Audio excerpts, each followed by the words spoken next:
மச்சி இப்போதானே ஒரு பொண்ணை பார்த்தேன், எப்படியாச்சும் இம்ப்ரெஸ் பண்ணடா. ஏதாச்சும் ஐடியா வச்சிருக்க நீ? இப்போ உனக்கு இம்ப்ரெஸ் தானே பண்ணும், செம்ம ஐடியா ஒன்று இருக்குது, இதை மட்டும் பண்ணு.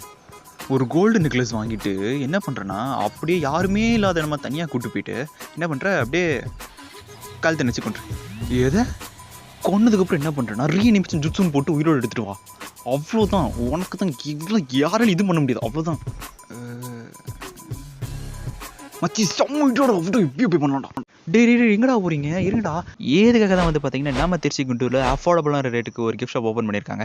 அமேசான், ஃப்ளிப்கார்ட் இவங்களாம் விட ரொம்ப கம்மியான விலைக்கு ஆனிமே ஃபிகர்ஸோ இல்லை ஸ்கெச்சஸோ கஸ்டமைஸ் பண்ணி தராங்க. இல்லை உங்களுக்கு ஏதாச்சும் வேணும்னு நினச்சிங்கன்னா கீழே இருக்க எந்த வெப்சைட்டுக்கு போயிட்டு இல்லைன்னா கீழே இருக்க இந்த இன்ஸ்டாகிராம் அக்கௌண்ட்டுக்கு போயிட்டு டிஎம் பண்ணுங்க, கண்டிப்பாக உங்களுக்கு படி தராங்க. So coming back to the content. So இதுக்கு தான் நான் சொல்கிறேன். One second. ஹலோ, இல்லை ராக்ஸி யாரோ கழுத்து வச்சு கொண்டுட்டாங்களே. எது? ஏன்டா உனக்கு இம்ப்ரெஸ் பண்ண ஏன் ஆள் தான் கிடச்சிதா?